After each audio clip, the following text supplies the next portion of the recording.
Oh, need my lights. There we go. Sorry, I was just brooding in the dark, thinking about that past weekend of League of Legends action, or lack thereof. It's been a little rough. Did not have the showing we wanted against FlyQuest. That's all right. We can bounce back against Golden Guardians. Easy dubs. Turns out that was not the case. Unexpectedly, 100 Thieves LCS season is done. Their spring is done. We won't hear from this team until the summer. And this is officially the last post-game coverage provided by 100 Talk, which is especially sad since Jordan is not here tonight. I'll turn on his NFT in his honor. There we go. Jordan is in London right now for work, so please excuse him. But I am still here to talk with you guys. Tonight, we're bringing back Keep It 100, where we go through your calls, your takes, have a little conversation about how you felt about this season, about these games, whatever's on your mind, 100 Thieves related. So that's what we're going to be doing tonight. Want to say thank you to Elgato, of course, for all of their support throughout the years, and for Rip It as well. I'm drinking a Red Zone tonight. It's the strawberry flavor. I'll crack that open here. Not doing ASMR tonight, but I think we've got some callers lined up, but basically how it's going to work, I'm going to put the Discord link in the Twitch chat. And I'll toss it over in the YouTube in case anyone is there too. Hop into our Discord if you're not in there already. There is near the top, there's a channel under podcast call-in called Topics Here. Drop your takes in there if you want to come on the show, and then you can get in the waiting room and deafen yourself. And then just kind of hang out. I'll give you guys a heads up on stream when I'm about to pull someone to talk, and we'll go through your take. We've got a few in the tubes already, so that's good. I want to start off with Sen tonight, so we'll get Sen ready here in a second. I'm praying and hoping that the Discord bot that ChatGPT put together for me to update the caller names on stream will work. So we're gonna give that a try. But looking forward to talking to you guys tonight. Please don't be afraid, especially if you've never called in before. Go ahead and put your name in the hat. Come say something that's on your mind. But please do, talking to you, Sandwich and Biddy, please do keep the Topics Here channel as clear as you possibly can, so that I don't have to sit there and read through your stuff on stream while we go to pull somebody. So, getting ready to do this. Joel, thank you for the Twitch Prime.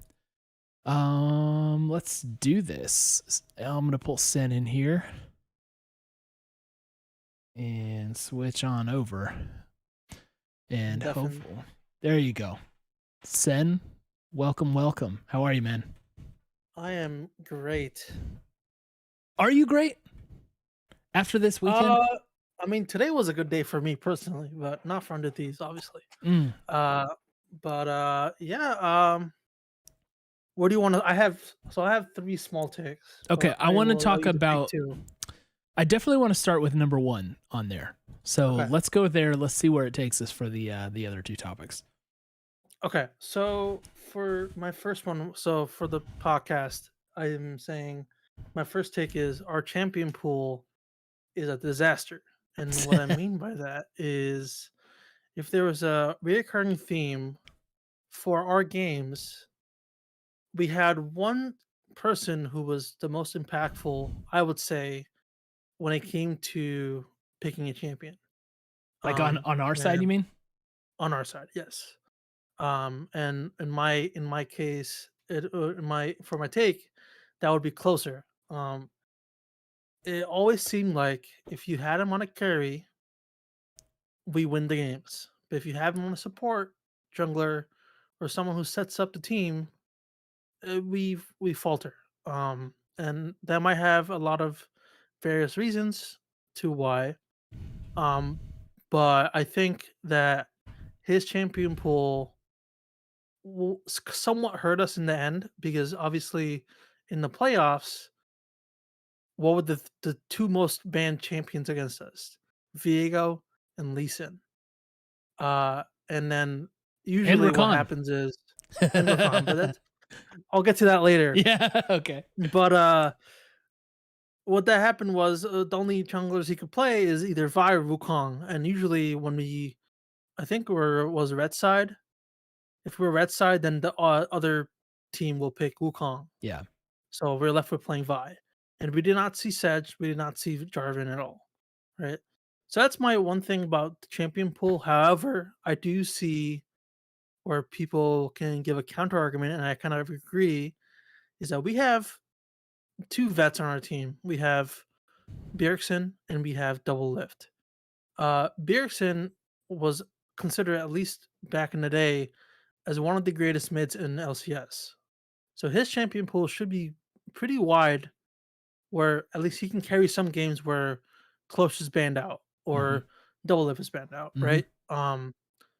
But we didn't really see that from Bjergsen. And he kind of, again, I think the criticism for him was that, oh, he just farms, or he doesn't really roam. He doesn't have the impact as a mid laner as other mid lanes do. Yeah. Like if you think about Jojo Pune, you got Gory, they're all impactful because they try to do something around the map where it helps the team when they're behind, and we just didn't see that from Bjerg. So even though Closer was banned out, Bjergsen could have lifted the champion pool and played some pocket picks other than Zillion. I wanted to see some Akali. Like his Akali was really good back in the day. And there was actually one game where it was TSM versus, I think DL was on Team Liquid or CLG. I think it was Team Liquid. And Double Lift really called him boosted before the game started. And then what Bjergsen did was he auto picked uh first picked Akali and then carried the entire game. So we just didn't see that from Double Lift. So I think our champion pool was kind of limited. Um which kind of absolutely hurt us in the end because the playoff teams were like, okay, yeah, we could just ban Closer out, ban the one Recon support for our boy Busio because he was absolutely cracked on Recon before playoffs. I think he got Recon every game in our 7-0 streak, or almost every game. No, I don't think that's the case. He I know he played it got one, Recon at two, least three. four He times. played 4 out of 7 times during the streak. Yeah, I mean that's still a lot Yeah, he played it a that they lot, and let he was no. great at it for sure. So Okay, yeah, let's break this down a bit. So, sure. starting with Closer, you talk about Closer, champ pool woes. Here's what I'll say. Um, virtually every jungler pick, especially during playoffs, has been a carry, right? It's like Right. there is like even Sejuani went away, you know? Mhm. Like I don't know what like Sejuani was super popular to play for a while, and actually during our 7-game win streak, I think we beat it 5 out of 7 games. I mean, we won all the 7 games, right? But it was played against us 5 of those times. Mhm. And we just didn't see it since then. Like if we're looking across the table at what was played against it, I mean, we already went through what Closer played. Xin Zhao, Wukong, Vi, Viego, Vi, Wukong. So those are Right. all more carry style junglers. Then we on the other side played against us, and I'm specifically talking about playoffs. Wukong, Maokai, Vi, Wukong, Xin Zhao, Wukong, Maokai. So a couple of Maokai games which we both lost, but everything else just very carry oriented jungling. So I think it's just kind of the meta, right? Yeah, And maybe. there were enough options on the table that even though we would Lee Sin was banned out literally every game, and Viego was banned out almost every game. We there were still like some options to play. So I don't think you're wrong though. I still don't think you're wrong Mhm. about like the kind of champs Closer plays, because the supportive ones don't tend to work as well for Yeah. him, which contributes to the feeling of one dimensionality of 100 Thieves. Well, yeah, that was kind of where I was trying to go with. Even though closer will play some of those support junglers. We have Bjergsen, right? I mean, Yeah. he's supposed to have some mid laner taking pick other than Zillion to really make an impact. Double Lift already said this in the Travis Gafford interview that it's kind of stupid to ban him out because he has a large champion pool, Mm-hmm. and I I kind of remember believe that. that because he was really our strongest point. Yeah. Some of the games, I think a lot of the games actually. Yeah. Most of the games. And even though Tenacity's a rookie, you can have him on a carry if you really wanted to and kind of experiment with it, which I didn't really see. He was kind of put on tank duty, which again I think it's goes back to your point about the meta. Yeah, the meta is kind of like, oh yeah, have a tank top, have him or have the tank kind of just pull through most of the weight or the ganks there, then have your mid lane or bot lane really carry the game. Um, yeah, I think again you said it, one dimensional drafts, so that's why I'm saying our champ pool was not really that good. Yeah. On Tenacity in particular, that guy played like everything for the first half of the split. You know, Hmm. he played tanks, he played carries, and he actually had the worst success on the carries during that stretch. And when they put Yeah, him on Gragas and Scion, that's when we started winning all the time. So, yeah, and he hmm, played virtually nothing but that, you know, for the rest of the split. And like, it is interesting because you figure as a split goes on, the rookie gets better. So it's hmm, like, and we saw that. We saw Boostio and Tenacity both playing better and better. And then it's your job, if you're running the team, to figure out how much of that is due to um, him learning how to play and how much of that is due to the meta and the champions he's playing specifically. Because it's like, okay, well, we're winning with him on the tanks, but we don't know specifically how much of that is because he's on tank. What happens if we pull out the Fiora now? And right, we never hmm, really got to see that. He did have a Cassante game against Golden Guardians, that first game, which we won. But I mean, there there was one good Cassante play I remember, but other than that, I don't remember seeing the same kind of impact that we've seen some other Cassante players have. You know, so I don't think he got much of a shot in his second part of the split to show hmm, anything. But I honestly, it's like, and that is problematic because it makes us easier to plan for. But at the same time, I'm not sure I disagree with what they ended up doing with him. Now, Bjergsen, that is a little different. Like, I agree with you. He's supposed to have like tons and tons of picks, right? And he hmm, wasn't, let me see. I don't think he was picking up that many bans in his direction. I mean, they banned out one or two per match against him, which hmm. isn't nothing, but we actually banned a collie in how many games? 3 games during the playoffs. And Right. no one, I don't think anyone banned it out against him. Yeah, that's correct. No one banned it out against him. So that was on the table. Um, I don't know. He did play a variety of stuff. Like we got through the end of the year, we got Zillion, Lissandra, Oriana, Ari, Victor, Annie, and Talia. That's a pretty nice spread, but at the same time, to your point, didn't get a whole lot of great results from him Right. specifically. So, Yep. and then who was it? Was it the Golden Guardians coach who was just straight up like, yeah, you don't have to plan anything else against Thunder Thieves. You know what they're doing. Yeah, I mean, I think it was also evident in Nuke Duck's interview. I Hmm. think second game, he was like he was pretty. Yeah, It was he kind of admitted obvious. it. Yeah. It was like kind of obvious that he's kind of just say, "Yo, let's ball out, play whatever you got. If we win, if we win. If we don't, I mean, we know it's a problem." So, Yeah. I think they knew, and I think it was kind of a big reach for us to get any of the games against like the top two. Hmm. But I did expect us to kind of show something for the Golden Gardens game, but we just didn't see that. So. Yeah. Um, when you compare closer to like Blabber, I think like I am one. It's like I don't deny Blabber's very good jungler, right? And he's obviously got the respect of all the players and analysts and everything. So who am I? But Right. I've never like really been like, oh man, look how special Blabber is. It just seems like he can play everything. You know what I Well, mean? And that's where I'm like kind of. I kind of criticize Closer Hmm. because like Blabber has some pocket picks of his own. Like one of them is Nocturne.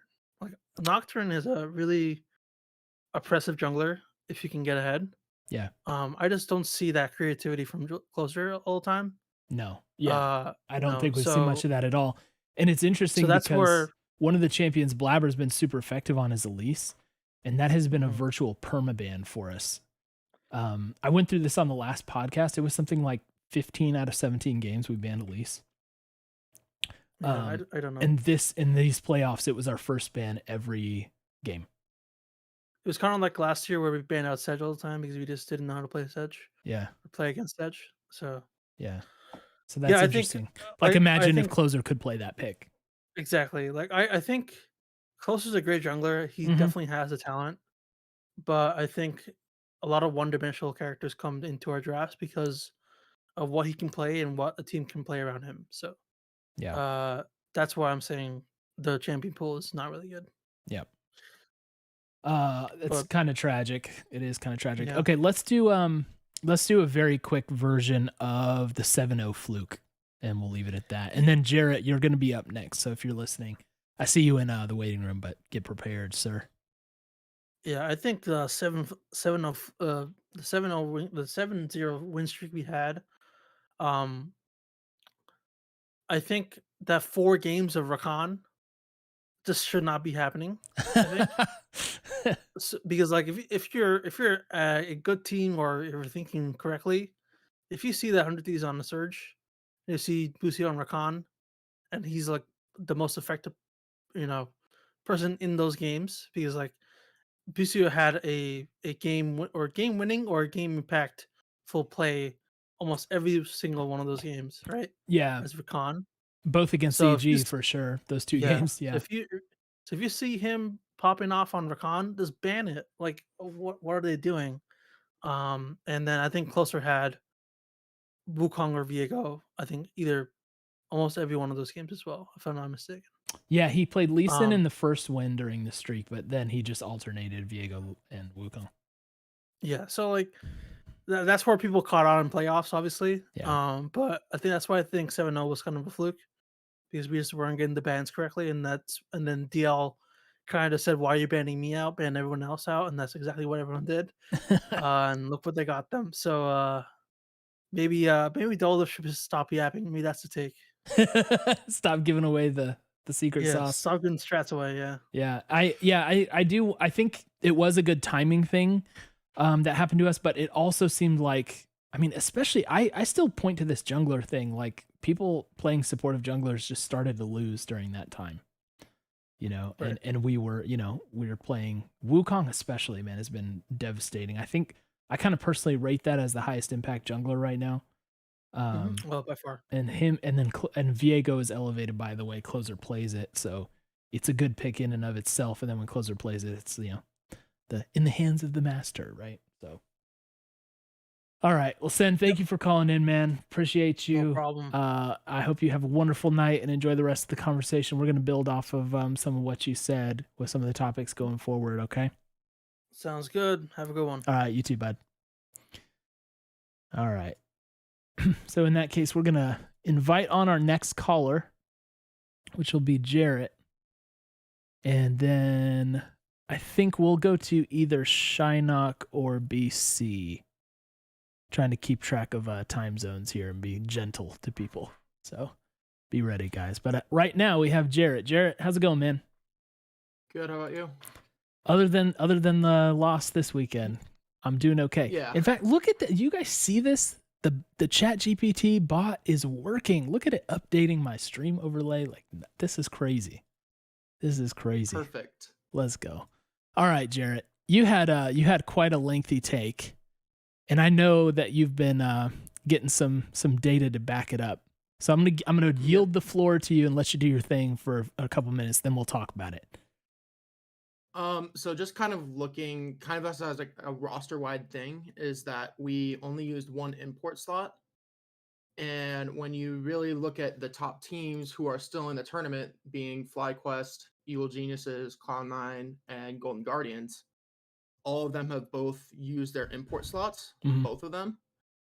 And I think that was actually something that really brought us down, just because you're not using what's available to you to your highest ability. And like, I get that there were money struggles and stuff, Mm-hmm. which is why you kind of went for this double veteran style with up and comers who you've had in your system for a while now.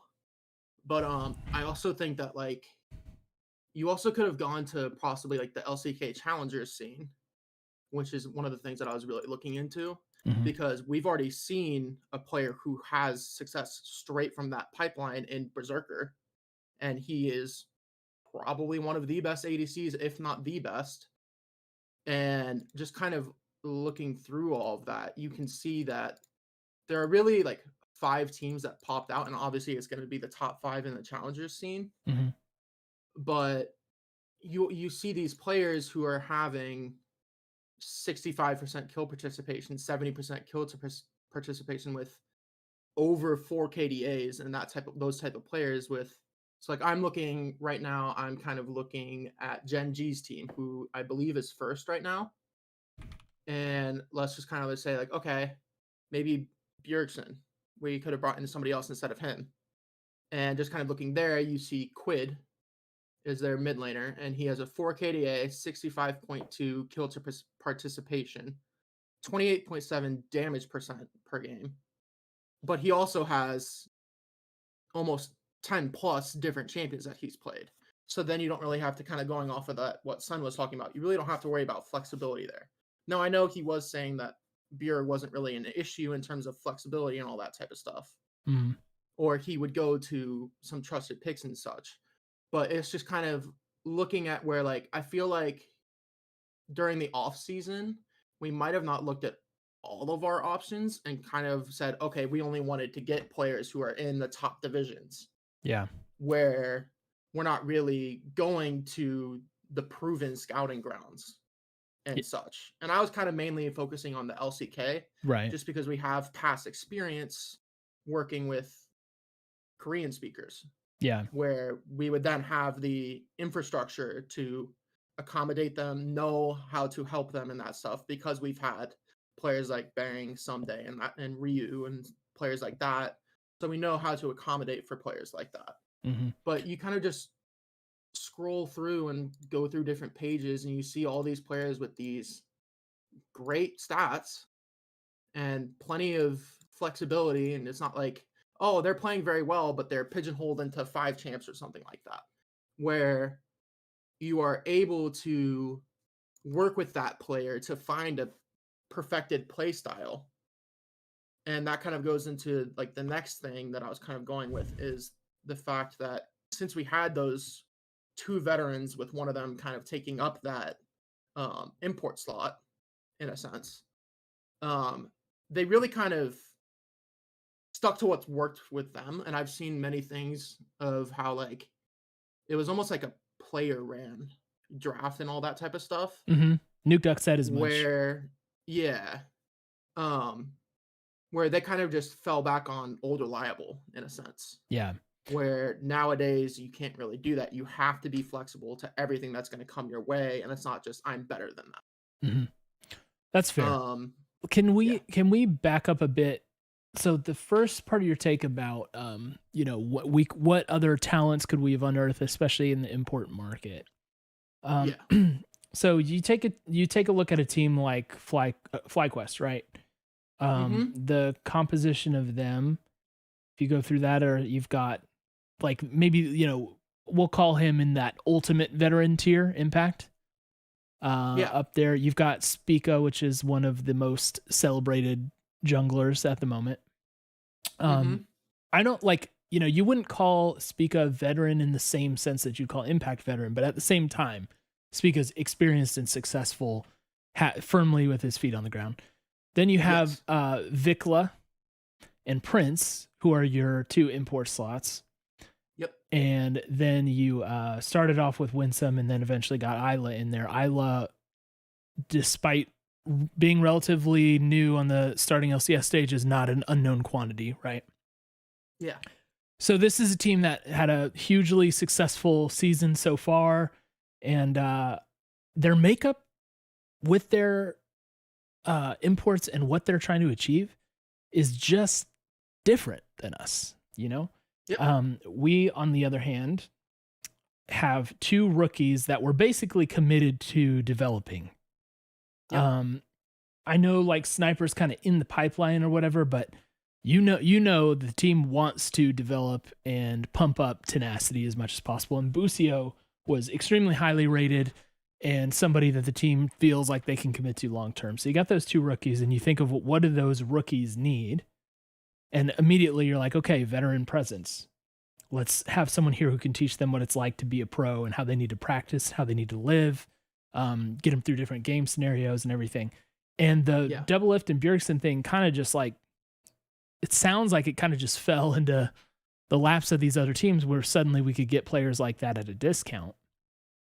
Right. And then you Yeah. have Closer, who is also a veteran, but more recent, more like in his prime, so to speak. Yeah. So I think like from that perspective, if you like, where are you putting in the Korean import, and how is that going to throw off your other objectives? You know what I mean? Like if you're going to import a specific position on this team, given the rest of the roster, where are you going to stick them, and what are you like? How are you going to account for the presence of what would not just be a rookie, but an import rookie too? So I kind of agree with BC here, where you would go mid, where kind of like what FlyQuest was looking for, and they said in their roster announcement video, is that they were looking for this extremely strong mid jungle presence.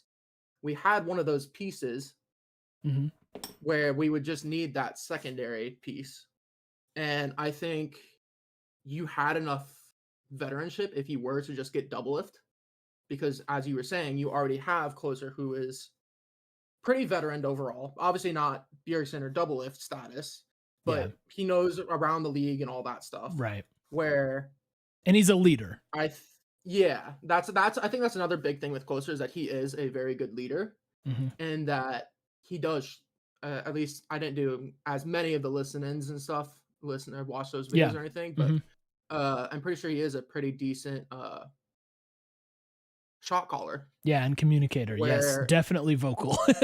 yeah, where you don't really need to worry about finding a player in this academy system to be that, where you can look for this mechanical god in a sense, Right. who is young enough to be able to be kind of almost like shaped in a way that you want to fit, Mm-hmm. and willing to be able to do that. But if something stops working, it's not so impressed on them, or like pressed down on their Yeah, mind, you don't have that to they kill have the to old play in this habits. certain Yeah. yeah.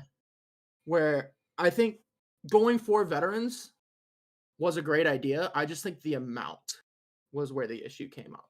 Yeah. Where if it was one or the other, it would have been, I think it would have worked really well. Mm-hmm. But both in tangent is what kind of was the issue overall. Yeah, I mean, I see what you're saying. I don't entirely like disagree, but I do think there's something to the way that you need to assemble and make up a roster and what your objectives are. And I like I said, I don't think anything of what you're saying is like off base or anything like that at all. But I do have a hard time just seeing like the fitting that in and managing all of those objectives at once. Seems like a lot, right? Like it just seems like we've got an import rookie. We've got 2 other promising rookies that need our attention. They're not just filling a seat for a second. And you know, I just think it's a lot. And when you're talking about the makeup of a team, if you do want to win, I think it's going to require a little more focus in what you're trying to achieve, and because otherwise it might feel a little bit like you're throwing stuff on the wall and seeing what's going to stick. That's my only thing about it, is it just doesn't seem like having that many different objectives is the best idea. So I hope that doesn't come off as too critical, but you know. No, it makes complete sense. What were you saying? You were talking about the play style of the veterans and that kind of overtaking objectives with the young guys. Can you say a little bit more about that?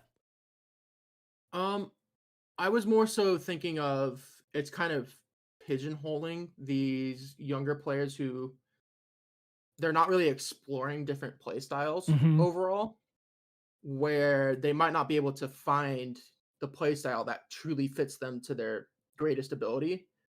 So when you sign on these rookies, you're obviously looking to try to find that ceiling. Where if you have these two veterans who are kind of pressing their own opinions, their own play styles on to the team Mm-hmm. and making them conform to that, you're not really able to find that ceiling. Yeah. I do. It does feel like I mentioned this in the last call. It does feel like they gave him some sort of window. But I just worry that they did it too early, and That's exactly what I was thinking. now with a lot more games under their belts, like it might be time to reassess and reevaluate, which, at a split you always do anyway. So Yeah, and I mean, obviously it makes sense why they did run with that play style so early because it was finding them success. Why would you not go with that? yeah. But it's short-term success, not long-term. Where if you are bringing on rookies, especially two of them, and like overall that, I feel like you're not looking for immediate success, you're looking for the long-term success. Mm-hmm. And they immediately just kind of said, "Oh, this was making us win. This is short-term success. Let's run with it." Yeah. Hmm. I think that's fair to say. Like,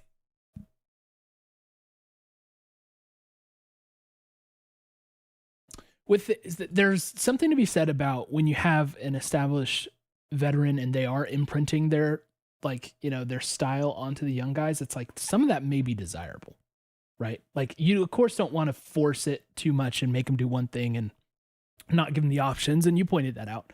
But I think part of the objective with Bjergsen especially, like maybe not so much Double F. I don't know. Double F seemed to be more of like a, hey, maybe this is going to be good thing. Bjergsen seemed to be more just like, here's a good presence and a good like standard setter for the team, So I think when you put together teams like that, you want that imprint in certain ways on your players. But I agree, if it's overdone, you might end up putting player in the wrong mold. And then that with rookies, we've seen it before.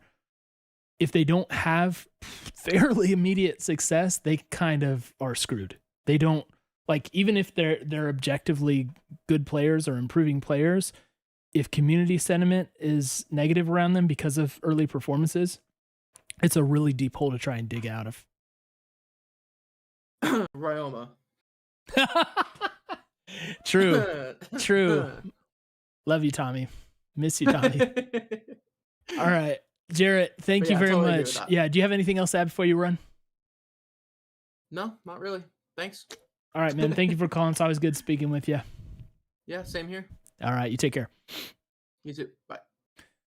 All right. I think we are going to try and get Shynock in here now, and then we'll go to BC. So let's go ahead and bring him on. Now, Shynock has not given me an actual take. He said it's a surprise. So you guys get to find out with me. So let's do that here. Please welcome to the show, the one, the only, David Shynock. Cole, my man, how we doing? I'm getting through it. It was a sad weekend. It was a dark weekend, but it's not the end of all things. You're telling me. So game 5, I was trying to watch most of the series live, and then I had to meet the wife because we had plans, and was just walking around New York City watching the last 15 minutes of that game, and it started raining. It was like the most depressing, like it was like every teen angsty moment in the world. I was just like, I'm just done with tonight. Yeah, you start hearing the music in the background and everything. Oh yeah, time to go down 2 margaritas and try and ease the pain in any way that I can. It was a bit of a throw, wasn't it? It hurt, but life will go on. Life will go on. What now? So you're calling in here after having such a sad, depressing experience over the weekend. You're calling in with a surprise take. I'm ready for This you to lay it on me. so this is a much broader question than this weekend. Oh, okay. All But right. with the with the spring split done, with 100 Talk wrapping up soon, how would you grade the 5.5 years of 100 Thieves LCS from where it started to Ah, where it's at now at the end of the split? And how would GM Cole of 100 Thieves plan for the next 5 years? ooh, 5-year plan, man. Jeez, didn't know I was job interviewing today. Well, if I have to do LRPs with work right now, you have to do some as well. I'm bringing everybody into my pain. It's that time of year. Okay. So the first question, how would I grade the first 5 years? And I'm gonna so after this, by the way, I'll let you answer this in your own version, and then we'll go back to the other question on the 5 years in the future. So Okay. honestly, like when you look at results based analysis, 100 Thieves finished very well compared to other teams. There are, a couple of teams, as you know, who tend to dominate the history of the results. And those teams, you would give that kind of like S tier rating to. Anybody who's stacking multiple championships is pretty impressive. But coming in as a new org without the advantages of some of the more established teams that, had that history and continued that history, and being able to, make finals in your first ever split. You eventually won a title. You made it to 3 finals in a row. Like that to me is extremely impressive. And like you're like the way they did it, 100 Thieves built their own path to it as well, right? They weren't just like following some other blueprint. So, there were negatives. It's not like there weren't any negatives along the way, right? We all remember, Jarrett brought up the bang roster move and how much excitement was around that, only for it to be devastating really to the team. And subsequent years were not easy to get through. But the rebuild that Papa Smithy put together took basically a year, right? And that is extremely good. So there's something to be said for the overcoming of adversity and making it back. That it's harder to do that than to just stay at the top, right? So True. I would probably say I would still give it like an A-, I think. Still have it in that like upper tier. I still think we accomplished a ton and did it in our own way. And yeah, we didn't stack like 4 titles in a row or anything like that. And we only ended up getting 1. But I'll say finals. Yeah, 4 finals. I'll say the phrase that Jordan and I have long established on this show. At least we're not immortals. Oh, I mean, actually, at least you're not Optic. At least you're still Oh existing. yeah, because weren't you an Optic guy before this? Yeah, so I was a diehard Optic fan for our entirety in the LCS, and then it wasn't until after, unfortunately, we gave way to Immortals that Yeah. I was forced to go elsewhere. But luckily, you guys have been a very gracious home during my time here. Good. Yeah, 100 Thieves has been a fun ride. So where are you putting us then? Where are you giving us? What kind of grade are we getting? I would personally, during that 5-year stretch, put it as, believe it or not, an A+. Nice. The only 2 orgs that I think come close are Cloud9 and Team Liquid. Mm-hmm. I don't think anybody else is in the same ball field over the same course of time. Yeah. And TL, as much as people want to praise them for the championships won, when you look at the fan base that they built over the course of that time, where they had the legacy roster, Mm-hmm. there's not as much to show for it. There is a lot elsewhere in the brand, but not within the League of Legends fandom. You would think after winning 4 titles, you would have a fan base that rivals TSM or Cloud9, that when you step into an arena, it's just going to be a sea of Liquid fans. And it's not. And that to me is very damning against brand impression and brand perseverance over time. And I don't think recent years have helped that either. Yeah.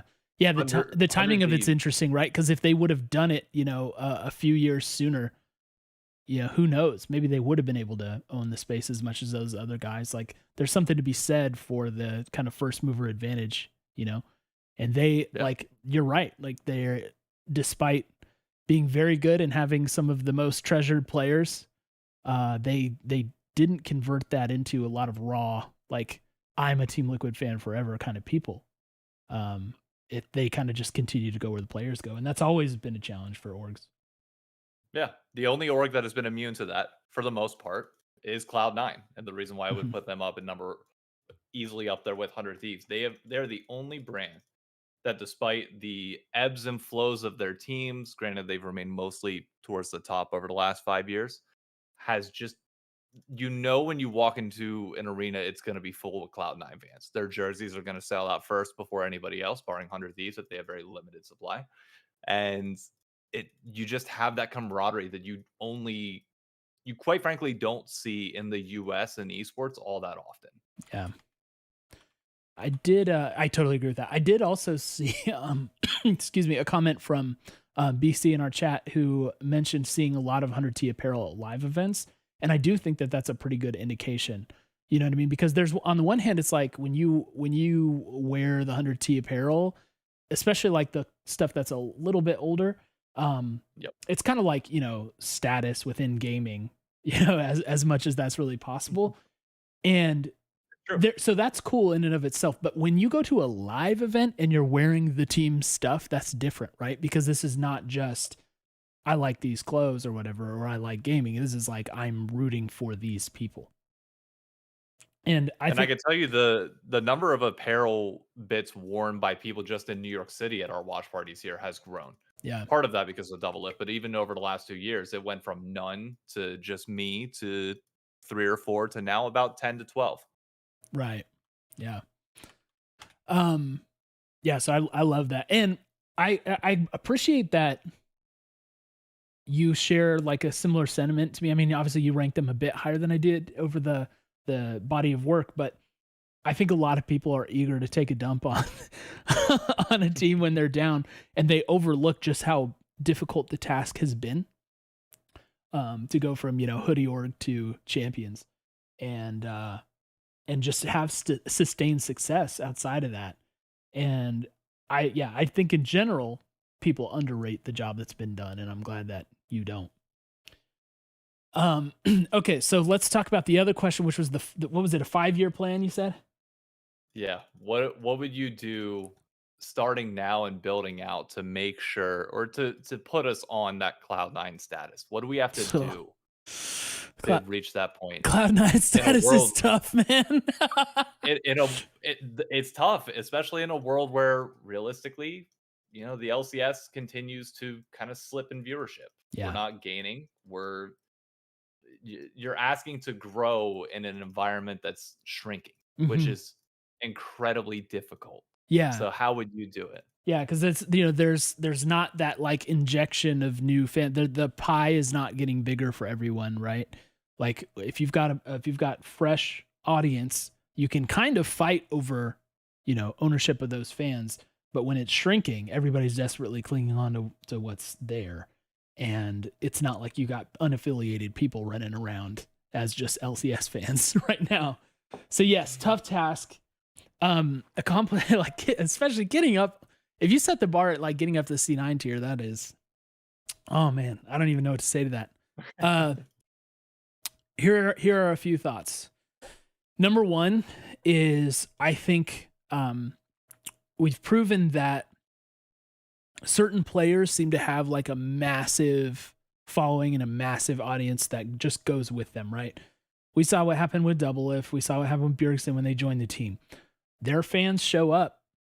And like, we may be down impressions for the org on like, our content and the stuff that we do, but you look at Double Lift still does like 300,000 views on YouTube of his like game review videos. Yep. And like in his sleep. He's not he's not even trying. Um and so it's almost like there's not going to be anyone who comes into the scene that's going to have the same impact. I feel like in the next 5 years, who is going to come in as a player and build that big of an audience? You literally can't. You cannot. It's Exactly. impossible. Exactly. So, I feel like there's gonna be two objectives, and one is to maybe get some like content creation people aligned together. Like you get some of these players as they go out, if you can align yourself with them in the right ways. I don't know if that's like directly like, hey, Double, if you're going to be a 100 Thieves content creator, or if that's more just like kind of like a mutual arrangement where, you know, they are supportive of each other. I really don't know the answer, but one of the pillars is going to be finding a way to latch on to those who have that little bit of influence if you truly want to get up to the tier C9 is. Now, the other side of that is the actual performance of the team, right? And I think the only way to do this in a sustainable way, especially with like the money situation, is like through actually committing to one or two stars in the making. You know what I mean? And I don't want to use like the NA talent meme, because I think in general that's cool and I like when it happens, but usually the teams that bring in the imports win. You know what I mean? So I feel like find like, say, maybe it's Busio, right? Maybe I'll tell you right now, it's Busio. Nice. I'll let you make that case soon. Maybe it's Busio. I hope it is. Maybe it's even Sniper further down the road. But one of these young guys is going to be kind of like a permanent fixture, and we have to have one of them on the team.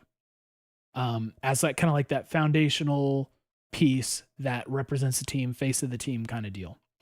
Then we have to develop a system that brings in imports on like the right deals at the right time.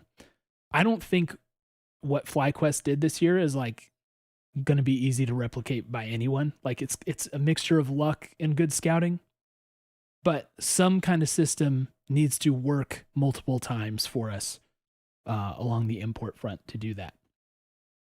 So NA cornerstone face of the franchise. We rotate through a couple sets of imports that we pull when they're young and get lucky. I think that's the only thing you can really do. Because Cloud9, man, that is a huge bar to clear. All right, so why don't you make the case on Busio being the next star, and then tell me what else you think is appropriate. I'll give you a fun backstory though, real quick before I do that. Did you know that Blabber was nearly Optic's jungle? I did not know that. What?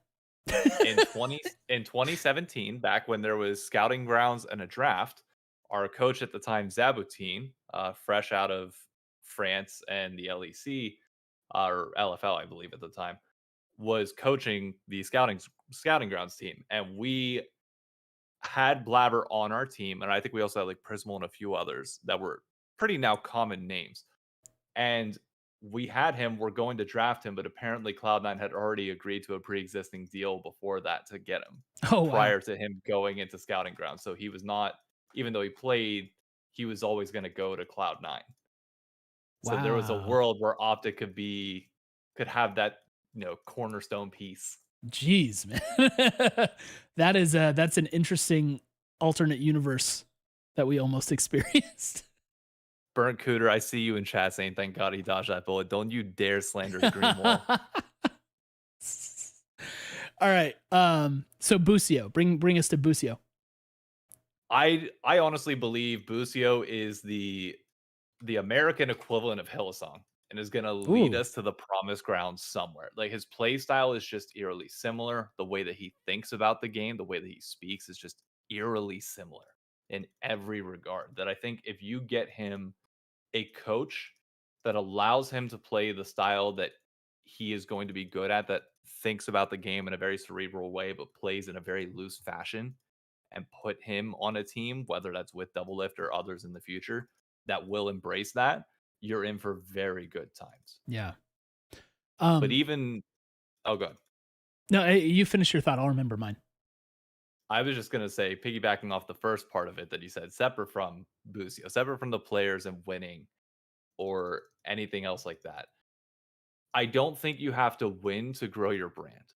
But I don't think any LCS orgs at the current moment are growing their brand because they're still trying the same routes. I saw a few people in chat mentioning it about Heist and other content series, and the unfortunate reality is that content is not going to be your way to do it anymore. Yeah. You're eating from an already existing pool of people that are either just going to shift towards you or it's not going to be anything new. You're not developing new fans doing that. And granted, this is consistent with a philosophy that I've had for a long period of time, but I truly believe the only way you can do that is via activating in-person fans, whether that's watch parties, whether that's some other fashion that they can figure out on their side. You have to get people out and about and actively engage with the brand in a way that online viewership and online content just can't. The solution that I always have is just in-person watch parties. It's a way to activate with the brand. Say you get a personality like Brooke or like Valkyrie or Courage to show up to one of these every other week. Not Courage. You'll We don't need to lose. Yeah, true. you get a whole bunch of people that are used to going out to engaging with the brand that also leads to them possibly spending money on it and it's a fiscal way into it on the backside of things. But you need to be able to get tangible value out of the brand for people beyond just online. And I think that's going to be a way to do it. Now, I don't know how much that will conflict with Riot being in LA for the LCS, but if I had my way, we'd be out of LA a little bit more often. Yeah. And 100 Thieves have a little bit more free reign to do it. But that's a hypothetical world that we obviously don't live in. Yeah. And that's also like the obviously eventually that conversation comes around to the idea of geolocation too, which is like so derided in the esports scene, despite it being so effective for the traditional sports scene. Oh my God, yeah. Yeah, it's crazy. Yeah. It's like I used to think there was going to be a time where we were ready for that and that would happen, and like maybe 2028 or something like that. But I thought it was coming in 2021, to be honest. Yeah. Because I even though I am not a fan of Overwatch and the game does nothing for me, it is impossible to not look at what the New York Excelsior did with their fan base from 2018 to 2020 and not just look at it like, yeah, this is going to happen at some point. Mhm. They grew a fandom from nothing to filling out weekly events. They'd have a group that would go to karaoke. They'd have just so many different things going on. They'd have brunches. The fans would get together and do stuff on the weekends outside of League of Legends. It was incredible. It was unlike anything I've ever seen before in gaming. And that will come at some point in time, even if that's 10 years from now and it's not League of Legends. It will happen. Yeah. And, it's one of those things where even the most influential sports leagues, it took a long time. It took decades before they had those moments where it really started to pop off. I think one of the keys for people to experience who maybe are not considering themselves esports fans, like in any sort of dedicated way, is when you see it live, it's just different. You know what I mean? And so being able to showcase what it feels like to be live to people other than those who may make their way to the LCS studio in LA, would be a big deal. I mean, one of the same 200 people that go every exactly. Right. Yeah. So that's going to be necessary, but just with the current climate in the scene, it's a tall task and it's not going to happen soon, but we can hope someday it will. So you talked to us about Busio and some fan building stuff. Is there anything specifically roster wise other than, anchoring to Busio, that you'd recommend in your 5-year plan? Not really. I think the roster is going to change a good bit, if I'm being completely honest. You think it's going to change going into summer or for 24? Not in the summer. In the summer, the only thing I really want to see is just a more well-developed coaching staff, even if we're bringing them in on just minimal salary, just anything to unlock our champ pools more, because clearly we're limited.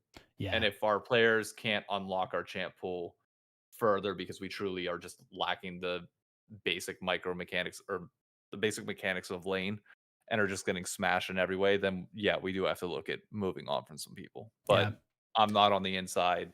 I don't want to make any assumptions on who that would be. I feel like it's too soon for that. I just want to see coaching develop before we get to that point. Mm-hmm. Well, I'm a big systems believer. That's why you're a Cloud9 fan, right? I saw that. I saw you take off that 100 Thieves hoodie on your TikTok. You know what? I got a little bit of apparel from everybody so that I can make content, and at times it comes in handy. Yeah. Although somebody got pissed at me on Twitter for throwing the cream hoodie down. I was on the honestly, ground, it was my first thought was like, that thing's gonna get dirty. That was my first thought. Dude, if I took a close up picture, people would be ashamed. I will never, like, as much as I love the cream hoodie, I will never buy white or light colors ever again because I stained the shit out of it so quickly. I literally can't wear, if I'm going out, like, I can't wear that anymore. It's just bad. Yeah, it gets pretty dirty, man. One final thought, because I was just continuing to think about Busio, and something that was interesting that Jordan observed was that the way Doublelift has kind of set Busio up in his interviews and in content and stuff, he's been extremely supportive, right? Like, it's from the get-go, Doublelift's like, I'm here, I wanted to play with someone like Busio, and he's very complimentary of him. Even when he does his VOD reviews and he like points out his mistakes, he's generally pretty supportive about it. Like, oh yeah, he knows better than that, stuff like that, right? Yeah. It's interesting because I'm not sure we've ever, like, I mean, obviously my experience is limited, right? But it just feels like we have this guy setting up the young one for success, like it's an active effort from him to give Busio like the best possible chance for success with the fans, and I think that is super cool, and I hope it works. It's not like Busio, like he's got support behind him. No one's like, yeah, let's get Busio out of the league. So he's at least gotten over the first split challenge of being a rookie. So if in summer he's able to have some more breakout moments, like on something maybe other than Rakan, he could be in for a really great career, and I sure hope he is. I agree with you, and I hope so. Yeah. To respond, I saw somebody in chat mention that they have the opposite take on like the cities and location things. I just want to make it clear. There needs to be online brands that are bigger than just locations, and those will always exist in gaming because that's the current and existing model. I'm just saying when you have meccas like Houston, like Dallas, like New York City, like Atlanta, like LA, the way you connect with people here is different than how you connect with people that don't have access to those major metro areas. Yeah. And you have a lot of fans that are ripe for the taking. There's a reason why we can pack out MSG for 12 days straight at Worlds. And it's not just people traveling in like everybody assumed. We just have a large population here that genuinely loves League of Legends, and they're all ripe for the taking. Yeah. All right, Shanak, we're going to say goodbye. Thank you for, excuse me. Excuse me. Thank you for all of the content that you've been dedicated to making. I hope people understand how hard you're working, and we certainly see it and appreciate it and love it, and we want the best for you. And especially with us stepping out of the space after this split, man, we hope you can continue to carry the 100T torch as you have been. So we're really appreciative of you. We always wish you the best. Hey, I appreciate it, and as always, you always have a spot welcome on any of the content that I make. If you ever want to step in, I'm sure people will love to hear your voice more often. We'll be around. We won't be gone totally. We'll be around. Love to see it. Thank you so much. All right, thanks, David. Have a good night, man. You too. What a guy. Sen says David is the next Travis Gafford. Let's go. New and improved. So now we're going to be moving on to the one, the only Joel. Let's get him in here, and welcome to the podcast for, I don't know, you've called in a couple times on this show before. Joel, say goodbye, say hello to all the people. That's crazy. I just got here. So I'm kicking you out already. Yeah, what's up, Cole? How are you? As I said, I'm getting through it. I'm still pretty bummed. Mm-hmm. I was realizing, because I did a VOD, people probably know this that are in chat, I did a VOD squad of the last two series, right? So one was with Jordan when we watched FlyQuest series on Thursday, and then I did a solo we were watching on Saturday, And it just like it hit me really hard. I was like, oh my gosh, I just watched the last League of Legends that I'm going to be like, quote, covering. Mm-hmm. And that was big, man. So I'm like more sad about the end of that, I think, than the actual result. But we're working through it. We're getting through it. One of the things that helps is talking to you guys. So lay your take on me. What do you got tonight? So as with most things that I say, it's kind of like half joke, half legit. You know what I'm saying? Zoomer incapable of being serious. I got it. Yeah. But I think so. When I say blow it up, I don't actually mean blow it up, but blow it up. So basically, the experiment to me failed, right? And like, Wait. I don't know if the say first. I mean, I get it, but say first yeah. what the experiment was. So to me, this roster is like the bridge roster, right? We're kind of, we have Tenacity, Busio, those are our future. We have Double Lift and Bjergsen as kind of our. I would kind of put Closer more in the Tenacity bucket than the Boomer bucket. But then we have Bjergsen and Double Lift as like our seasoned vets who would, put their wisdom onto the rookies, kind of like take them to the next level, and then, in 2-3 years or whatever, they can take off, and then we get some new crazy mid laner and AD, and happily ever after. To me, I think it failed. I just think the way we play now. So, for example, to be honest, I didn't watch him much in Academy, but I know Busio was known for his very aggressive. I know he was like a Pike player, like that was one of his picks. And now we have obviously, you have to play stuff like Lulu to be good in pro, but I feel like for something like LCS, I feel like comfort is also something that's super important. So like, why not put him on champions that he's good with? Like we saw him in the Blitzcrank, which I thought it looked like he had fun with, which he played pretty decently in. So instead of that, we have him on Lulu or on Thresh, so where he just like, save Jinx or make sure Jinx doesn't die or get popped. Same thing with Tenacity. I'm not too sure what his champion pool looked like in Academy, but he's pretty much Gragas Scion with us on the team. Yeah. It was a run so of it's kind those of champions for sure. Yeah. And I'm just not sure how well the whole thing of like vets coaching up our rookies works in league. I know that's a thing in like traditional sports, but I know I just never see it really come to fruition in anything for like esports related. So like in my opinion, I think we should just kind of like, let's for fun the roster. I think fun is an underrated aspect of these teams. Like I feel like people, they try to be too strict to their roles, too strict to the meta. I feel like if we have comfort in all our roles, if we can get closer playing like his Lee or whatever all the time, not actually playing Lee, but like playing like he is playing Lee, like having fun, being aggressive, everybody's kind of looks like they're all on the same wavelength. I feel like that does more for development to our rookies than just saying like, hey, let's keep Double Lift alive. Let's let Bjerg play his thing, farm and not lose. And then, I just feel like a lot of the writing's on the wall in terms of, maybe Valorant is the favorite child at this point. Yeah, So I think that's totally true. Yeah. So like, why not take a chance with like a bunch of like? 'Cause I know Jarrett brought it up earlier. Like, there's a bunch of guys in the Korean Challenger League. Like, obviously we need some kind of communication there. Like, there might be issues there, but like, let's just have fun. Let's have like 5 dudes who are like really hungry to like do something in league. And let's see what that takes us. Because I feel like Bjergsen, Double Lift, they're not winning us worlds. They're barely getting us to worlds in the first place. So I just feel like the whole passing wisdom on thing just doesn't work here. Do I you don't know. think it's just, because like esports players are like cocky zoomers? Like if you're playing games by yourself for most of your life and dominating people in them, there's the whole concept of like maybe you don't listen to anybody when you when you climb up. Do you think it's that, or do you think there's another reason?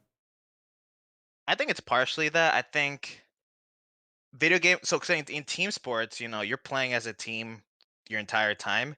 In League, you're solo queuing until you get picked up. So I can see that angle too. Um, but I also think it's probably a culture thing. I would like somebody like Pop. Like I think what Papa brought and what Papa is doing at FlyQuest is a key ingredient we might be missing. Where you kind of need that overall kind of culture of, hey, let's kind of like, we're a unit. We're not just like the double lift and Bjergsen show and friends. Um, so I think it's a little bit of that, but I think your point, I can see your point too. I feel like but maybe the yeah. idea then is like your culture comes from your like GM and your your team ops, and then Yeah. your coaching can be like a different style. Or I at think least coaching your is the main thing. players. I think coaches should just be like really good cheerleaders. At least that's what Wowers was like. He even said like our players do all the drafts or whatever, and like I don't know how much. I mean, I guess you can coach That's not level ones. exactly what he said, to be fair. He said it's a heavily influenced by players. It's a collaborative thing or something like that. Yeah, but I really think that especially in League, coaches should be more on the um soft skills, I guess. Have a dude who or guy or girl who can really like get the 5 hyped to play, I guess. But X's and O's, I don't see X's and O's much in the League side or most esports actually. Maybe a little bit of Valorant because like you can take timeouts, you're watching the game and stuff. And But you can run plays a yeah. lot more. It's not Yeah, like you yeah. can't run plays in League. I mean, you clearly can, and we've seen that a lot. But yeah, it's a little different.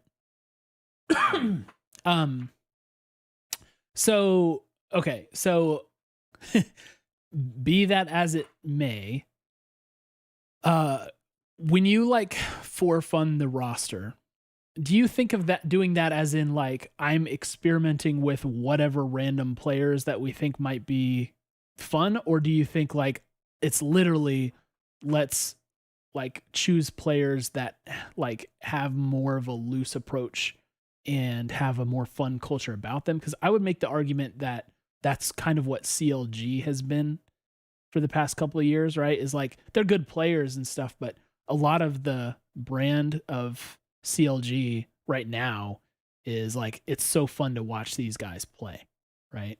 Mhm. So is Yeah. it more that flavor? Like which flavor of for fun are you talking about? I think I think you still build your roster responsibly, I guess, for lack of a better word. Kind of, pick players who would play well with each other. Don't pick a super passive solo laners and then I don't know. Just pick things that synergize well. But I think in the for fun, I mostly mean like, if Busio's a Pike player, get him on champions like Pike or champions that are similar in play style. Tenacity, if I don't know what he played in academy, but like get him on champions that he's known for, that he could like really pop off on. And I think that just builds because again, you kind of go back to just the mental, like it builds their mental, it makes them kind of like more comfortable in the league. Then you can kind of get into the, all right, maybe it's a top lane tank meta, maybe you have to play Sion. But I feel like, if you're a rookie anyway, if you're a team that's not expected to win it all, like if you're not C9 or FlyQuest this split, I feel like you had a little bit more room to kind of, you know, build out your Yeah. build your muscles a little bit. So I think that would have been more overall. I think it comes from a more productive split for the two rookies would have been get them comfortable to play. I feel like they haven't really gone there yet. They're more on the keep like double lift and Bjerg not satisfied, but kind of play to their style. I do think You it's kind a of tale get of two seasons, though, right? Because like first half, it did feel loose. Sandwich was pointing out in chat, game one was a Azir support, and Tenacity played lots of different champions early on, and I don't know if that was a cost versus nuke duck kind of thing, or if it was just, hey guys, now it's the second round robin, we got to start winning so that we can make playoffs. It's like there you have to balance that, because honestly, like, is it more tragic to miss playoffs, or like is it better to have the guys get to play fun champs. You know what I mean? Like missing playoffs is pretty damaging brand wise. And you have to keep in mind the fact that you have to recruit other players in the future to your team. So if you're not a winning program, that's harder to do.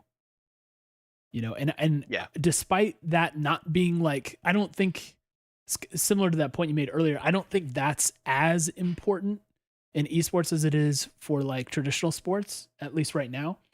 But at the same time, it still matters. I mean, the way the players talked about being at 100 Thieves, I think was a positive. People wanted to play for us, you know, which is probably why we're getting star players or former star players, you know, players who have huge audiences at a discount, you know? So there's something to be said about that. I think like, I'm very curious to see what we do in the off season, if we're going to keep the same roster. But I do think one of the things that we forgot to some extent along the way was like, you know, we thought this roster would be like 4th or 5th place. We didn't land that far away from it in the end. But we never thought, oh yeah, this is going to be the roster that like wins it all. Like you were mentioning, you got FlyQuest and C9 and kind of like everybody else. Yeah. So maybe it's just a long game angle for the summer, you know? Yeah. I think, how long do we have DL and Bjerg for? I'm assuming it was a 2-year deal, but I don't actually know. I can look it up while you say something. Yeah, because I don't know. I feel like I like Tenacity and like I won't write them off yet. I think they're fun players. But I just would like to see. I just would like to see him kind of get in the groove, you know. I want to see Tenacity have a pop-off game, or like if Lucio gets on Pike. And when I say for fun, I don't really mean just like picking troll comps all the time and just playing one tricks. I mostly mean just like play loose, get them on a champ. Yeah, play loose, kind of get them on champs where they can do more than just like, you know, shield the Jinx or, you know, or like die a Scion and use your passive type of thing. Yeah, we saw earlier Bucio was very clearly like, hey, your job is to peel for double lift and that's it. Yeah. Fair enough. So like I think I was just gonna say, just to your original question, double lift is on 1 year. Bjergsen and double lift are both on 1 year. So closer is at the end of this year. So Bjergsen and double lift and Bucio. So all of those guys expire at the end of 2023. We have Tenacity through 2024 and Sniper through 2024. Which is funny. Oh, I forgot about Sniper. Yeah. It's always our top. Our top always has like 4 people in the same story, man. In the backlog. Yeah. Same story as always. So all right. Anything else before we go? I don't know. I miss Nico. No, I'm playing. Oh, we got to kick you out right away. Good night, Joel. Thanks for calling. Thanks for everything you said except the last thing. Yeah, my bad. All right, bud. Love you. Miss you already. Bye. All right.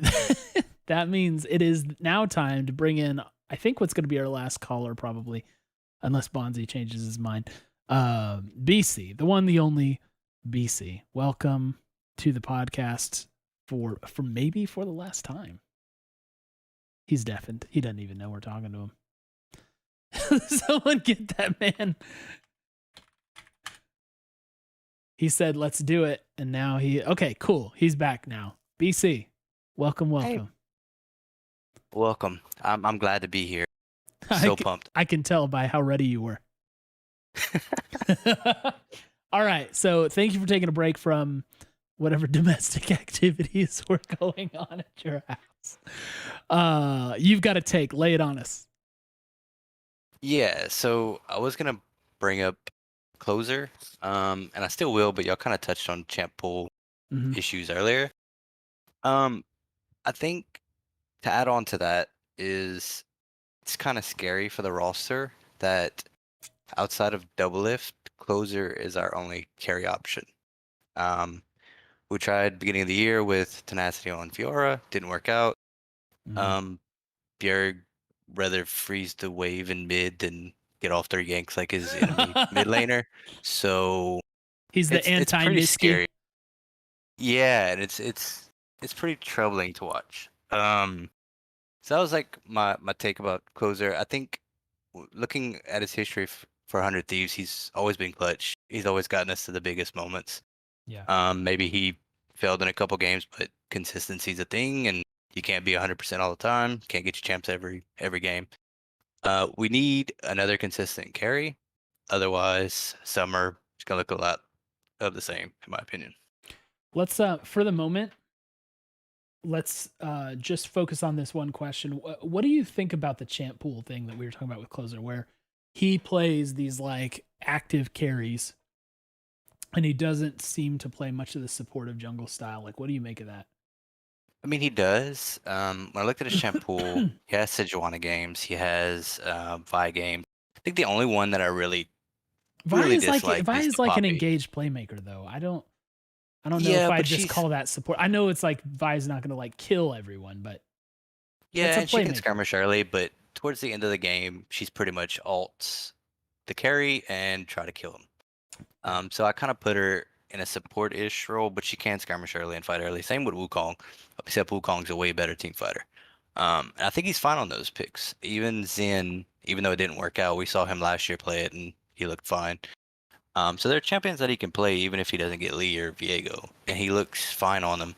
I just think even if he does get a lead for like bot lane, gank bot lane, gank top lane, get a 500, 800 goal lead, he ends up having to go back and do the things he needs to do to get farm and kind of keep in the game, and then the rest falls apart. Yeah. Macro is another thing. He's probably one of the reasons we have bad macro too, since he's a shot caller.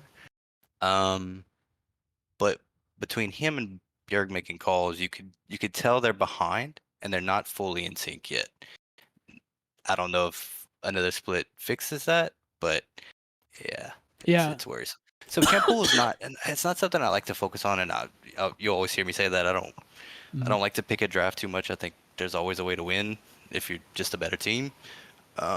Maybe 1 in 10 bad drafts, so maybe a little more. But I'm not a huge advocate of like saying, "Oh, this champ was just bad," or "This draft was just bad." It's like, well, if you're just better, you're gonna win. Yeah. I mean, so I think like overall I have the same position about Closer as you do, because I definitely think he's been the heart and soul of the team at key times. We've seen him make monstrous plays in clutch moments. And I personally just like him. I just like his personality. I like the way he plays.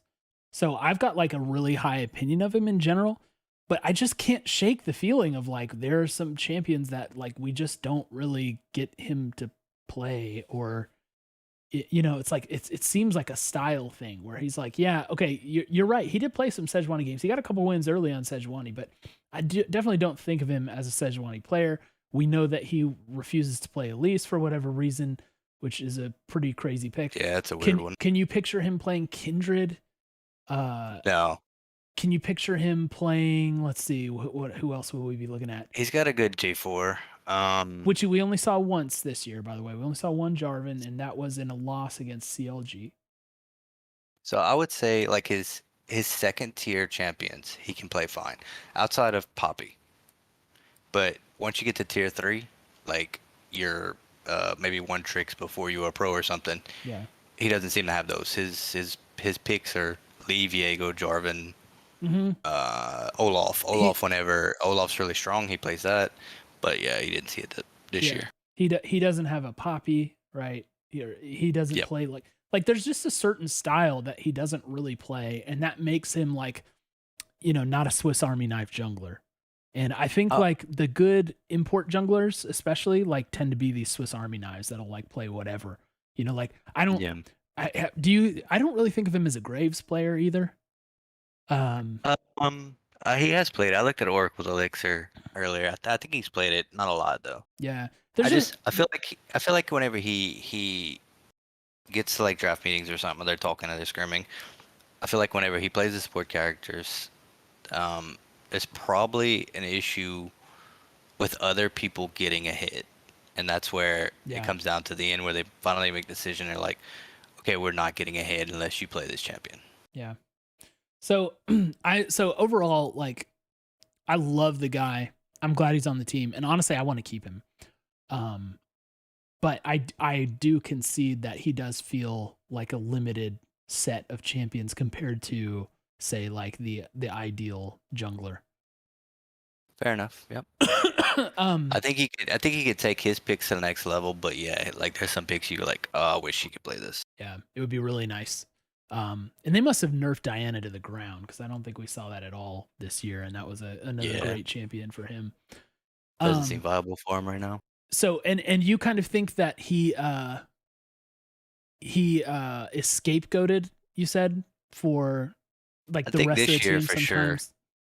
sure. From what I've seen in like comments and just threads and stuff like that, it's like, well, if only we had a jungler that could play more than 2 picks, and it's like, well, I don't think that's the whole thing. I think think the team has some issues that he even if he plays Sejuani or support, like I don't think it would go that well. Yeah. Well, what about like, are you still a proponent then of keeping him? Like, you don't want a roster change in that spot. Do you want any other roster changes? Oh boy, for summer or for 2024? I was looking at summer, but I would have to be a hater to say make changes. Maybe mid. I think Beard could probably be replaced. If I had to pick one, just to get somebody more active, or maybe someone that's willing to just give up waves to get other lanes ahead. Tenacity's still rookie, even if I don't like some of the plays he makes or the macro mistakes. Like he's a rookie, and he's he getting needs better. a chance. Yeah, he needs a chance to grow, even if he's not good at some things. But I think if Derek leaves, so does Double Lift, and then Unforgiven has to come in. We can't import anymore. I think that might be how it would play out if we would make a change in mid. But I don't know. That's just my thoughts. It's been interesting. I don't think we change anything. Yeah, it's been interesting. Jordan and I have talked about it on the pod, like what it's like to have Bjergsen these days, and where it went from like, you know, we had a kind of mercurial situation with Abadaga where sometimes he was excellent and would take over, and then sometimes he'd have like pretty bad games. With Bjergsen, we never had to worry about losing hard in mid lane ever, but we so rarely saw anything positive come from it either, right? Yeah. So and the mistakes, like you could say, you know, everybody makes mistakes, but like sometimes you would see him get ahead. Like Talia games, he actually performed really well, but like this last one, he last year's against Gold Guards, he got up 34 kills, had a 300 bounty. Then he's pushing up against a Gwen under tower, has no vision on the jungler, and then he just gets killed, and that kind of starts the snowball for them to kind of settle in and, you know, keep the game in there, or maybe swing the game a little more towards them. So it's just stuff like that. It's like, you know, why are we making these mistakes? It seems silly. And like the cloud hanging over all of this too is this idea. Red Alert Champions bringing it up is like talking about Double Lift and Bjerg are worth keeping just for the image value, is what he said. I think there's something to be said for that. Plus, like, okay, where's the replacement for Bjergsen, and how much is it going to cost, and do we have the budget for that? You know, those are all questions that we gotta address. Yeah. And like, honestly, like, I think that's one of the things we forget is kind of the position we were in before this split, where it seemed like we might really get stuck with a roster that's not even competitive at all. 100%. And the economics of the scene kind of like shook out in our favor in the end, and we just kind of like lucked into having those guys. But at the same time, C9 and FlyQuest are just like, they escape to their own plane of existence. Yeah, and I think you remember John talking about this in the video, and you could say PR or whatever, but kind of like talking about championship windows. This is not what they claim to be a championship window. This is a rebuild. So we have to put it all into perspective. It's like, this is a rebuild. This was not, you know, in a lot of people's minds, or maybe internally, hey, this is the year we're gonna get a championship. Yeah. That would be probably later on, whenever maybe they have the budget for it. So, right. Like, we talk about all this, and it's still like, well, we kind of expect him to be 4th or 5th. So here we are. Here we are. Right where we expected. Okay. Well, BC, thanks for calling in. You got anything else you want to say before you go? Nah, man. Appreciate you having me on. It's been fun. Be the last time we talk. Let's go. Oh no, I'm sad Nah, I already. appreciate it though, man. All right, cool. Thanks for calling All in. right, We'll have a catch you good one. later. And Good. chat, we do have one more call, chat. Coming in at the last dark hour here is Archon. Let's welcome Archon to the pod. Archon had some kind of like, it seemed like you had a dissenting view of what we were talking about on the pod. So I'll yield the floor to you and let you lay it out for us. I just think that the issue with 100 Thieves is always was going to be once they got double lift. Hold on. No problem. He's a popular Sorry, that man. was my alarm. All good. But yeah, that once you get double lift, it's always going to be like a worse Uzi team, which was always going to be 100 Thieves. And a Uzi team.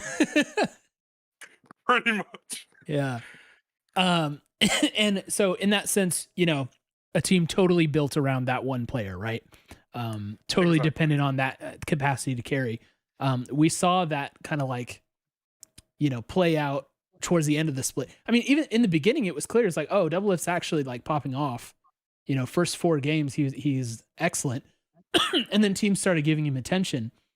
And we lost a bunch in a row before we figured out an adaptation to top that let us like kind of win some more team fights, basically. Just like buy Double Lift more space and time. And then by the time we got into playoffs, you know, they know exactly what we're doing and they've made an adaptation on that respect. So it's hard to argue with your position on this. Exactly. And I mean, it's like, and people kind of like flaming Tenacity. I think Tenacity is in like the worst position he could be, with like a rock like Bjergsen just holding you down, and then the whole double lift image. Like, if he, I'm sorry, I was about to curse. I'm sorry. Thank you for refraining. Yeah. If he messes up in any way, I feel like he would be trashed. And like so, that Fiora game showed that he does have hands.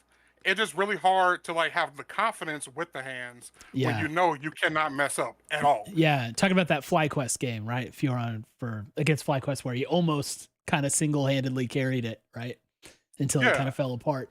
The other thing about and you instantly get relegated. It's like how can you have a player be confident in any way when you know he will get instantly relegated? Yeah, it's like that other aspect of it where you have General Sniper in the waiting room, and a lot of people are like, well, that guy's gonna be like the best NA top ever, right? So Tenacity's in that, you know, an unenviable position where, you know, you just you're kind of screwed if you do and screwed if you don't. Exactly. So they found 2 champions that Double Lift was okay with, because it always stems from that. And it was like, okay, let's just let him play one of those 2, because everyone's going to focus on me. And when people stop focusing on him, you pigeonhole everyone else all split, so they have no practice. And Bjergsen is just a whole nother issue. So I got to tell you, how long have you been watching League? Probably since season 5, maybe. Okay, so that's longer than us. We when we first got Bjergsen, it was interesting to hear what people who had Bjergsen on their team before and who had been around League of Legends a lot longer than us said, because a lot of them were like, you guys, this is gonna play out where, you know, you're gonna think you're satisfied, and then all of a sudden you're gonna be at the end of the season wondering why you weren't able to get anything done in the playoffs. Like a lot of people called that out to me, and I was like, man, Bjergsen though, like, you know, I guess like mid lane has been such a weird position for 100 Thieves for the entire story of the organization, that having that name in that spot was like, no, man, this is kind of as good as it gets. But here you are at the end of the split being very right about the effect. Yeah, and it's like the TSM glory always came from the fact that there was no JoJo's in the league. There was like, so yeah, he can shine that way, but he was never going to be a Caps in EU. It was like once Caps came there, he was probably going to be what, 9th best mid laner in EU. So like when you have a person like JoJo, who's literally probably somewhere up there, he's definitely under Caps, so he's not like the best in the West, but he's definitely around that tier. So he's just gonna fall by the wayside as time goes on. with their play style. Yeah, that's the unfortunate bind that we're in. So, would you make a change at that position going into summer then? Okay, I think Wonder Thieves can't do anything because Yeah. if they just kick Double Lift off, then it's just gonna be a whole lot of mess, and you can't get rid of Bjergsen without getting rid of Double Lift.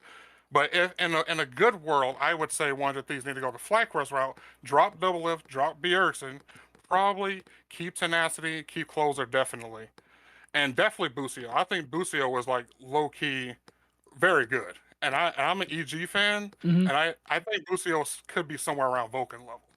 Yeah, Busio, like he started out a little rough because it looked like he was playing a very simplistic set of instructions, and as Yes. the split went on, he certainly developed and he had some really outstanding games. Some games he got credit for, and some he didn't. So. Exactly. I'm definitely with you on that piece of it. It is funny though to suggest that we copy FlyQuest homework, given who the GM there is now. Though it has been clarified that that roster was already sort of the brainchild of was it Nick before Papa came over there. So still, it's funny. Not gonna lie, it's funny. Exactly. Because I mean, he had a good idea. He was like, you know what, this is good. I'm not going to touch it. That right there is a good mind. Yeah, knowing when not to touch is also a skill, right? Exactly. Yeah. All right. Do you have anything else you want to go over before we say goodnight? No, that'll be all. It was fun. It's actually sad to see you guys going because I think something like this was really cool. Even though, again, I'm an EG fan, just seeing people enjoy their team like this was just something really nice to see. Yeah, I appreciate that. It's been a blast to do. You guys, of course, you have the Live Evil pod to attach yourselves to enjoy the EG fandom. And I think like my personal opinion is that the scene like needs stuff like this really bad. And so it hurts that we're, just in life we're not able to continue doing it because of our other stuff going on. But we know that there's people who will pick up the torch and run with it. But it was awesome having you on, by the way. I think that's the first time you've ever called in, right? Yes, Yeah. I've like messages a lot on YouTube. This is the first time I had to since I knew you guys were leaving. You guys were actually the first podcast I ever seen like because I used to be a Wonder Thieves fan when they had Afro. Oh yeah, man. Gosh, I love that guy, man. Miss him terribly. Yeah. Well, thank you very much. It is a lot of fun to have you on the show and close it out on a fun note. So, appreciate you. We'll let you go. We'll let you have a good night. Thanks again for calling in. All right, take care. Take care. All right, and everybody else, it's been fun. It's been fun to kind of walk through the feelings of what happened this weekend and kind of where we're going. I also, wow, I don't know, I'm coughing so much all of a sudden. I apologize. I also really like the exercise of looking back at the last 5 years and the next 5 years with Shynock. So lots of fun conversations and stuff. We appreciate it, especially while Jordan's gone. So tragic, so sad. Okay, so looking forward to this upcoming week. I haven't decided what we're going to do for Rec League again. Jordan is gone this week. I will be here to do something. I don't think it's going to be League of Legends. Maybe we'll do like Rocket League or something kind of like slow paced. Maybe we'll try and organize some Valorant. I don't know. We may do something kind of like a little out of the ordinary too, just to have some fun. But something will happen on Thursday night, so I'll be here. Put it in your schedule. Fidel's Cash Flows, I'll answer your question really quick, who asks, are we stopping 100 Talk or all streaming? So we are stopping streaming. Jordan and I just are personally and professionally getting like super busy and we're no longer like able to give the proper attention and care and creativity to the stream. And plus we've hit 5 years that we've been doing this for. So we felt like that was a good run, a good round number too, to close it out on. So, we will like not be totally gone. Like I'll still stream every now and then. So it's like, it's not like it's like 100% gone, but any sort of schedule or regularity. I mean, it's probably going to be like 3 or 4 times a year that you see us pop on streams. Maybe we'll guest on a podcast here or there. but yeah, it's been really fun to do this over the years, and it's really sad to say goodbye to you guys. But we're gonna have our regular 2 days a week schedule and through the 17th of April. And the 17th of April, which is a Monday, we'll have like a cool send-off pod where we'll stream for a long time that night. We'll watch old content, kind of just hang out and say goodbye. And then, of course, I've gone over this in our Discord, but we're going to be spinning up a replacement Discord that won't be like modded or owned or operated by us, but it'll, kind of be a place for everybody to migrate to so we can still stay in touch and play games and stuff like that. So yeah, it's weird that it's winding down. I think we're 3 weeks left. 3 weeks left. It's crazy, but it's been super fun. So anyway, Rec League, something will happen Thursday night. Put it on your calendar. And then Jordan, I think he gets back on the Sunday before next Monday. He may be out of sorts because he's, changing time zones and stuff. So I honestly don't know if he's going to be here the following Monday, but I will regardless. So we'll have something to do. I don't know exactly what that is. And I may find some occasion to do some other things. Like I know we have our VCT match against Sentinels coming up.